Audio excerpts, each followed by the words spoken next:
Okay, hello family and welcome back. You already know how we do things here. We like to open up thoughtful conversations, look into the chaos and find wisdom in all of that. And today we're diving into what I think could be a bold claim made by none other than Jordan Peterson. Again, I was kind of coming off of the last episode I did about his moment at the Jubilee session. And I came across his recent interview that he did with Megyn Kelly. And it was revolving around the topic of, hey, can women have it all? So if you're interested in that specific conversation, you can watch it at your own time. But I specifically want to talk about a specific moment about, ideologies and the claim he made. But before we get into all of it, I want to kick it off with a quote that you probably remember, because this is what it reminded me of. And that quote is that if you are not a liberal at 25, you have no heart. But if you are not a conservative at 35, you have no brain. So I've heard that before. I kind of let it go. But today is the day we explore that.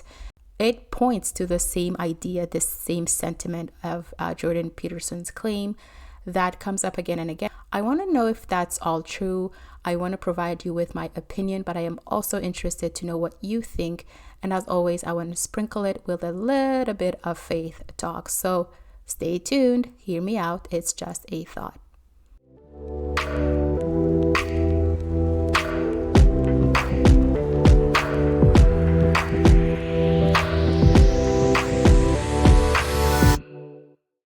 All right, so I'm going to first kind of talk about what he said specifically about these ideologies. And he said that conservatism is the clinical expression of maturity, right? And that liberalism is the political expression of immaturity. It isn't that you become more conservative as you get older. It's that conservatism is the political expression of maturity, and liberalism, progressivism, and the hedonism that goes along with it, that self-centered hedonism that is part and parcel, let's say, of the pride movement, that is the political expression of immaturity. And immediately I thought, if somebody heard this, depending on where they are in life, their critical thinking skills, it could be offending. It could be, offensive, should I say. It could be perceived as, well, what do you think you are here talking about immaturity and maturity? And he went on to say that Marxism is the most radical expression of hedonistic immaturity, right? And yet, he still says it does not go away, because there's always people to be that, right? To be into hedonism. Here's something else this explains, because this is a perverse fact. There has been no economic and conceptual doctrine that's been more radically discredited than, let's say, the radical leftism, the Marxist brands of leftism. But it doesn't go away. So it's not leftism, it's not Marxism. It's Marxism is the most radical expression of hedonistic immaturity. And the reason it doesn't go away is because hedonistic immaturity doesn't go away. It battles with maturity. And so those are all things I think we need to unpack before I move to where I want to move this. But off the top of your head, let me know if you already feel a certain way, agree, disagree from what you have observed, from what you've gone through. Maybe you do research about it in your, field of work, who knows? But essentially, he's saying that conservatism, and when I talk about conservatism and liberalism, we're not necessarily talking about political parties in a certain country. I know sometimes we associate conservatism with, for example, in the United States with the Republican Party, and liberalism with the Democratic Party. But in general, around the world, these ideologies do not match up with one specific party in other countries. And of course, Jordan Peterson mingles into with American politics, but he is Canadian, and in Canada we have more than one party. So we just need to keep that in mind. We are talking mostly about ideologies and not political affiliation necessarily. And so I think he's saying that conservatism is not just a political choice, but it's also a sign of psychological maturity, because he goes on later to explain that it's grounded in structure, in tradition, in responsibility, in others, in purpose, and that on the other side, according to him, liberalism is driven by, openness and sometimes rebellion and change and self, which can be, and this is my commentary, not his, idealistic, but also chaotic.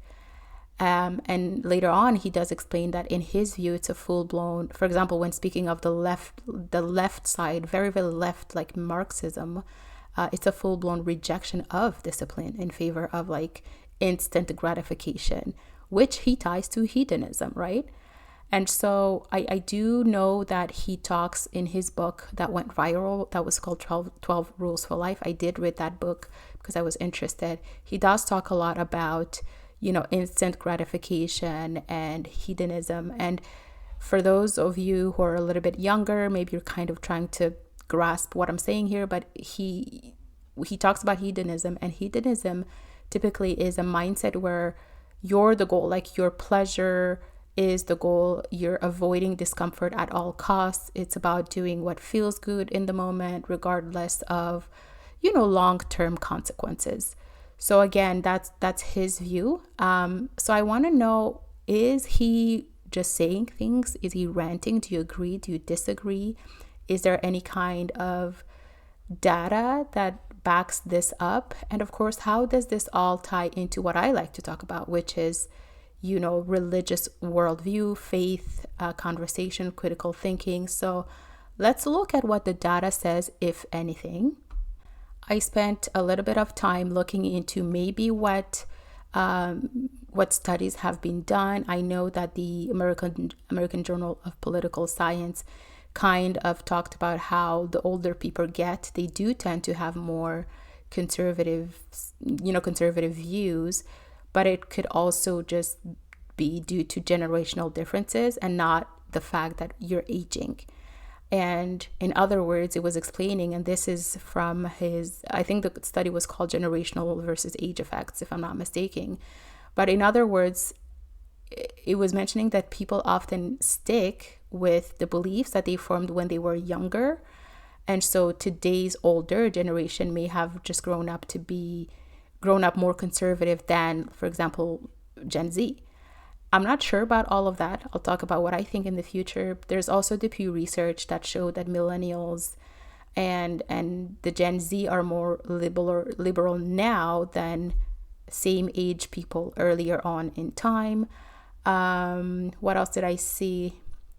I think I've seen the Northern University study that was talking about how millennials compared to like past generations were not trending conservative as they age, the way that the first study was mentioning, right? The way that typically people as they age tend to move towards conservatism.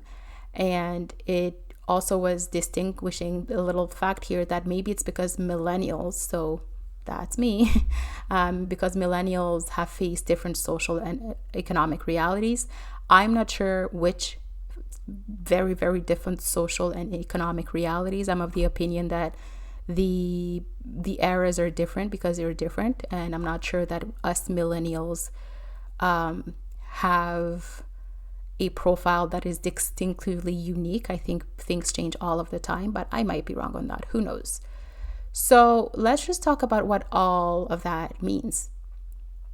I think that the data is saying that basically some people, right? Some people do become more conservative with age, but it's not a guarantee. There's a lot of other factors that go in, like culture and education and, I don't know, media, financial stress, traumas, who knows? I want to also talk about, when I was thinking about all that, about something even more interesting that Peterson said in that same interview, which was that when young people are asked in psychological surveys to rate happiness, so in terms of happiness, there is no statistical distinction between being happy and being selfish. Meaning, like, for the younger crowd, for them, these two things are the same. There's no distinction in the data for them.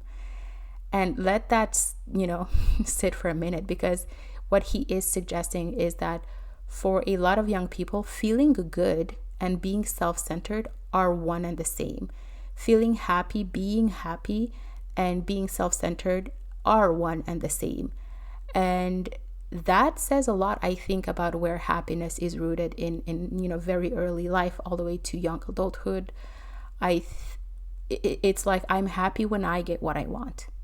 And he's saying that, well, of course, that also translates into what he was saying, which is that idea will shift and tends to evolve as we grow. So I'll kind of pause here to see what you're thinking, just in terms of ideology, in terms of how people receive this information, depending on age as well, because it also poses the question, well, if a young person was to hear this and they are a liberal, how would they feel?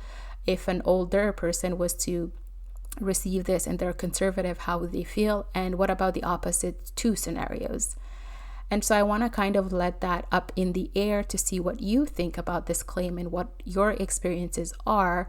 And I'm not so much interested about political, debates so much. This is not the point of the channel. But I did bring it up to this channel because you already know me. What do you mean? Of course, I'm going to talk about faith. So yeah, you might be wondering, why are we talking about this here? Well, because I think that this idea, that his claim, which I tend to agree with, I'm just not certain 100%.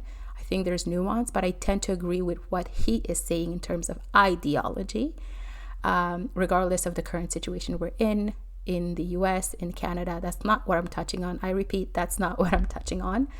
But because this idea does not just map out political or psychological trends, I think it also mirrors something else that I'm more interested in, which is a very common spiritual journey. Hear me out, just a thought. Many of us start off in faith because that's either what our families did or our extended families told us. We might go to church, we say our prayers, we follow the rules, but eventually there's a shift. And you start asking, well, why?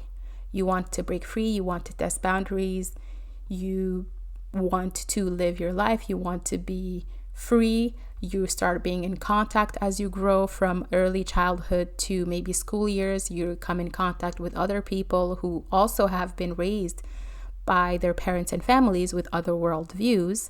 And of course, it's a generational thing also. And so worlds that start to collide, ideas start to collide. You want to find out who you are as a person. You want to be free. You want to live. And there's a lot of things that go into also the brain development at that age. But the fact is, you kind of start in a place where you inherit whatever your family teaches. Then you get to a place where you want to, quote unquote, be free. We've all gone through it. And a lot of us walk away from faith in that stage. And it's not necessarily out of anything bad, right? It's not necessarily out of malice, but like I said, out of a natural desire to explore, to feel, to decide for ourselves, to test some things. But I also noticed something else, which ties into what Jordan Peterson is talking about with regards to political worldviews or ideologies, which is that many of us do come back as we age. Many of us do come back to faith, but now with our own little twist, meaning with our own understanding, right? Not because somebody forced us, not because it's trendy. Excuse me, my phone is making noise, but because we've lived a little now. We've kind of realized what life is. We've looked at truth. We've tested the propositions of the world. We've looked at the kind of peace that we have with or without the faith. We start thinking about purpose that does not come from doing whatever we want all of the time. And so these things, they come from being anchored in something eternal at one point. And so I think that that's what maturity can look like spiritually, not blind obedience, but chosen commitment. And I can sort of see the picture that he's painting, and the data seems to be partly backing up, where a lot of liberal ideas, politically speaking, are because people want to be free, do what they want, set everything free. But a lot of conservative ideas can also, I see it as a lot of time talking about community and responsibility and honor and things like that. Now, there is absolutely space for nuance and conversation. Like I mentioned, you can comment below what you think is true or not in his claim, but I do see that also in the spiritual journey. And so Jordan Peterson also brings up a cool analogy that I thought, let's think about this.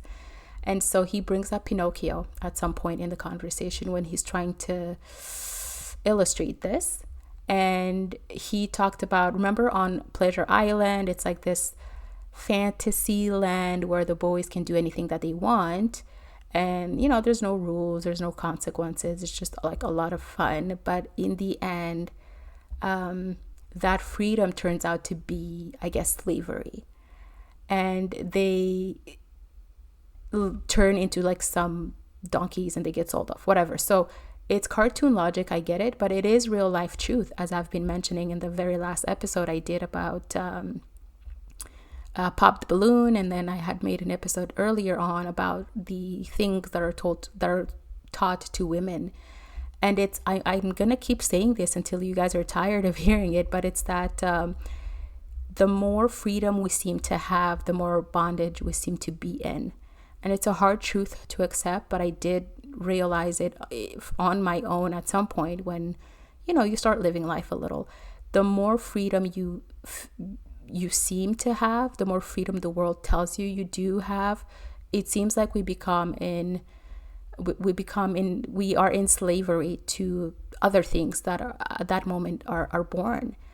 And I think scripture actually backs this up too, and you can go kind of explore why I'm saying that in earlier episodes, but the scriptures do back this up as well. And so I know that Jesus said in the book of John, and like I said, like every time I will say it, if you've ever opened a Bible in your life, that's okay. Today could be the day. Today is June 4th. June 4th could be the day you started. All good. So Jesus did say this. Jesus said in John 8 that everyone who sins is a slave to the sin. It's not freedom. It's being a slave. And I know it's a hard pill to swallow for many, many, many people, depending on the journey they're on. I've come to see that this is true, and nothing in culture right now, nothing in the world, nothing in what I see proves me wrong so far. I haven't yet seen that being in extreme pleasure, being turned towards ourselves leads to extreme happiness. I have yet to see that that's completely true. I will add on Proverbs. You guys know how I feel about the book of Proverbs. This is not new information. It's my favorite book ever. Everyone should read it. If you just made a decision like 5 seconds ago to start reading the Bible from what I just said, start with Proverbs. I don't care what anybody else says. Start with the book of Proverbs. Anyway, so Proverbs 14, if you remember, says that there is a way that seems right to people, to a man, but it ends with the way of death.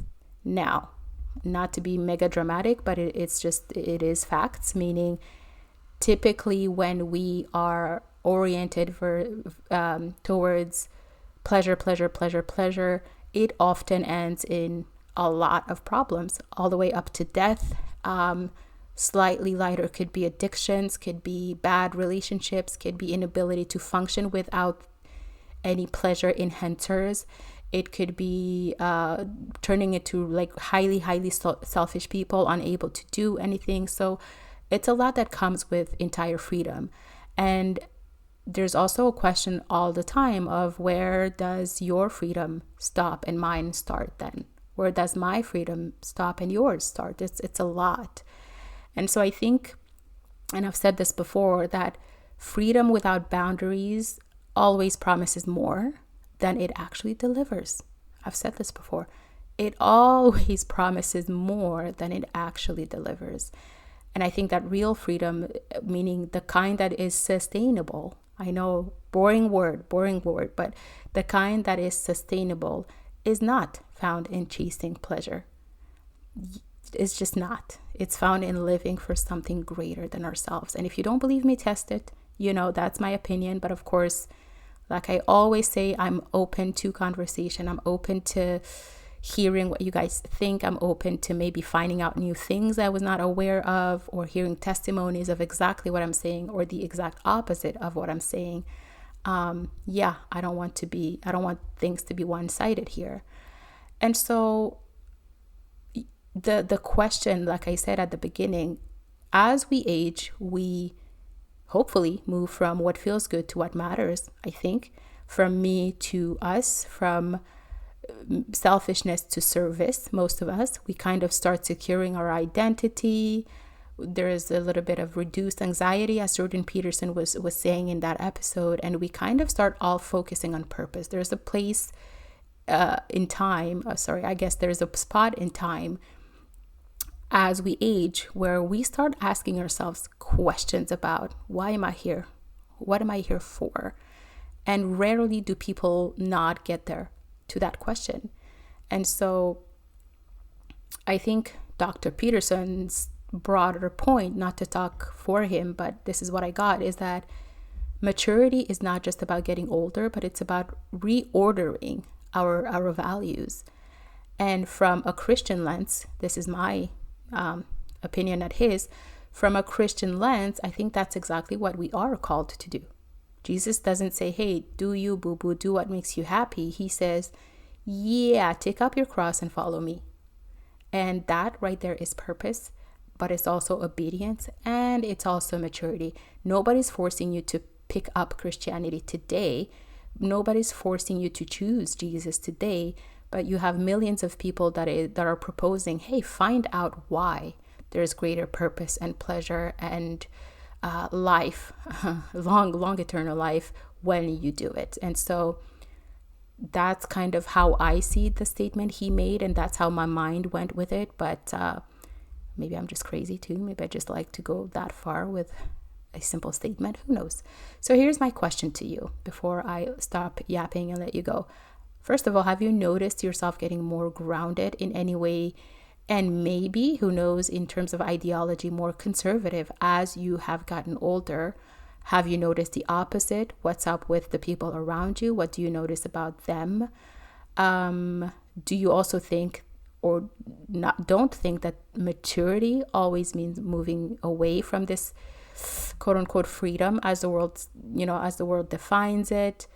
Have you walked away from faith too? How did you grow up? Have you walked away from faith? Have you stayed away? Did you come back to faith? Do you not know absolutely in any capacity what I'm talking about? Because there is no religion talk, faith talk in your life and entourage. Just let me know in the comments where your head is at. Please, just no politics, no insult. I just want some thoughts about ideologies, because we want to keep it clean. We're not in the business of hating each other. We're in the business of throwing questions around. Yeah. So that's what's up with Jordan Peterson. I will kind of keep an eye to see what else he's got going on over there. I had forgotten him for a minute, but I'm back on the train. And so, yeah, if you found this episode interesting in any matter, you definitely want to see. Oh, quick thought. I actually had planned to talk about the story of Dante Bo, if you know him. He was that really gifted gospel singer whose journey went from fame to the scandal to the faith hit. And I think that this ties perfectly into what I just talked about. So make sure you stay tuned. Of course, hit subscribe so we can stick together. Share with a friend so that you can talk about it together and keep the conversation going. And I, of course, will see you next time.